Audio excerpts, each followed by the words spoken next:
Oke, di contoh soal ini kita coba bahas adalah bagaimana cara menentukan indeks bias prismanya.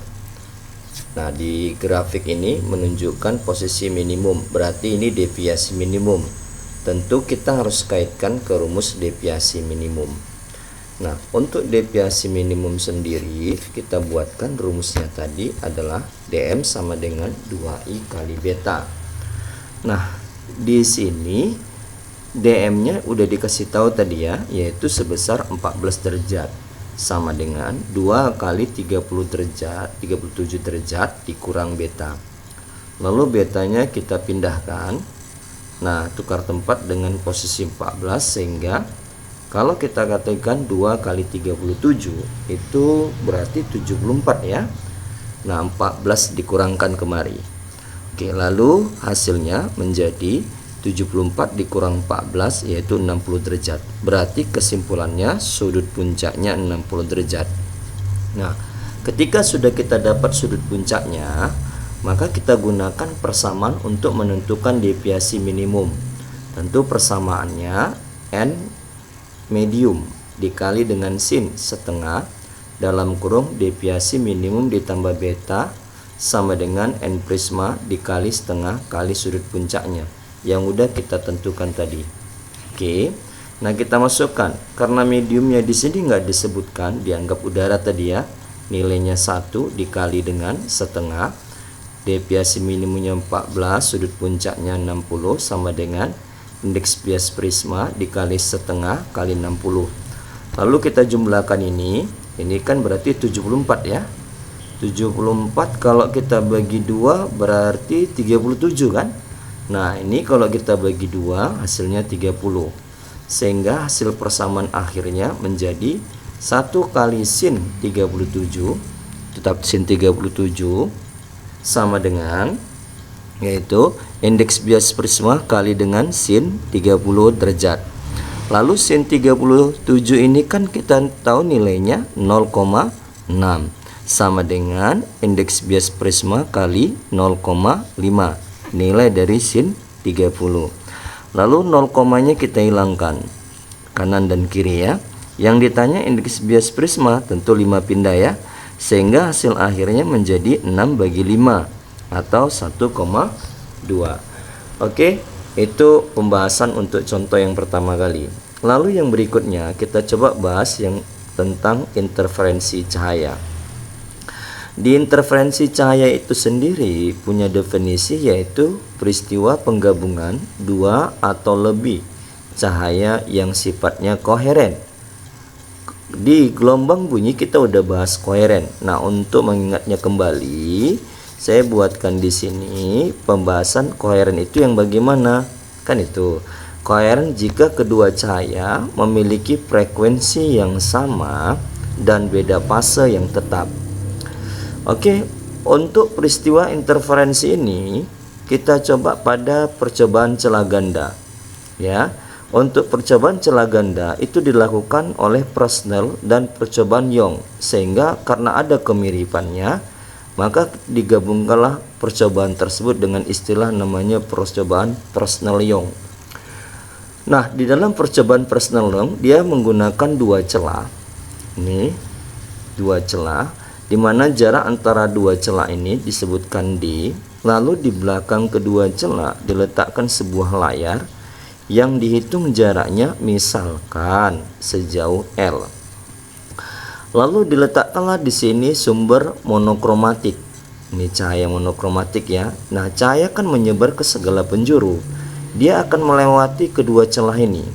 Nah, begitu dia melewati kedua celah, maka dia keluar dan membentuk sebuah pola gabungan seperti gambar ini. Nah, pola yang terbentuk pertama kali pas di tengah itu biasanya muncul nama istilahnya terang pusat atau dikenal dengan istilah terang sentral.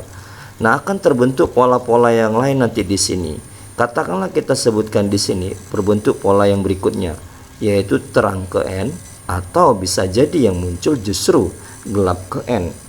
Nah, kalau kita sebutkan jarak dari celah pertama, panjang sinarnya kita sebutkan S1, dari celah kedua panjang sinarnya S2, tentu ada perbedaan panjang jaraknya. Nah, kita anggap beda panjang jaraknya itu adalah delta S. Tentu di sini ada sudut yang terbentuk. Ya, sudut yang terbentuk antara jarak celah dengan beda celah. Oke, sudutnya kita anggap sebesar theta. Nah, kalau seandainya kita amati segitiga ini pada gambar segitiga yang berikut ini. Nah, ini tadi lupa ya Bapak buatkan. Di sini jarak antara terang pusat ke gelap ke N atau terang ke N kita anggap P. Lalu kita ambil segitiganya, kita letakkan di sini. Nah, ini dia. Di sini delta S-nya berarti berada di depan sudut, sementara sisi miringnya ini adalah jarak antara dua celah. Lalu hubungannya antara depan dengan sisi miring, berarti sin demi ya, sehingga bisa kita masukkan sinnya itu adalah delta S depannya dibagi sisi miringnya D. Kalau D-nya kita kalikan ke sin, maka bentuk persamaan hasil akhirnya bisa kita buatkan di sini, yaitu delta S sama dengan D kali dengan sin theta, atau boleh juga S2 kurang S1, selisih jarak antara keduanya. Ternyata beda jarak antara keduanya inilah yang bisa menentukan munculnya interferensi tersebut. Apakah dia muncul interferensi maksimum, yaitu munculnya terang, atau justru nanti interferensi minimum, yaitu munculnya gelap. Nah, jika dia munculnya terang, maka beda jarak bisa ditentukan dengan persamaan yang lain, yaitu N kali dengan lambda.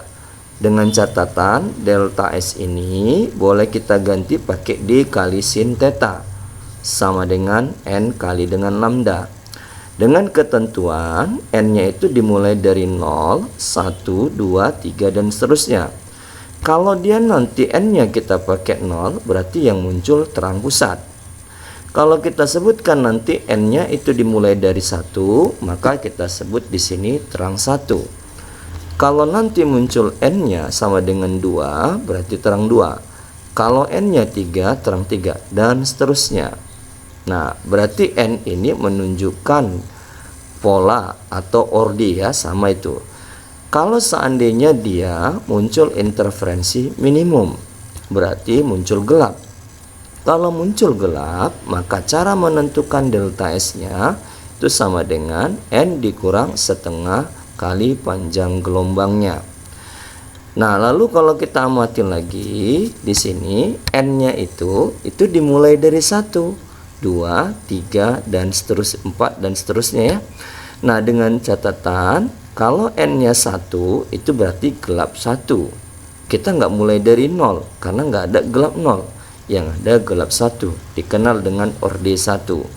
Lalu gelap 2, N-nya 2 atau orde 2. Gelap 3, N-nya 3 atau orde 3, dan seterusnya ya. Gelap 4 atau orde keempat. Oke. Nah, dari sini bisalah kita katakan, kalau kita amati dari percobaan Young, ini percobaan Young-nya, dimana kita ambil di sini ada tadi dua celah, kemudian ini layar yang memiliki jarak L. Lalu di sini kita amati lagi, ternyata tadi sinarnya kan terbentuk di sini, yang mana jarak antara kedua cahaya tadi memiliki beda jarak delta S, dan jarak dua celah itu D, lalu membentuk sudut theta. Kalau kita tarik garis tengah dari kedua cahaya ini kita misalkan, maka akan terbentuklah sudut di sini antara si L dengan jarak kedua celah ini ya.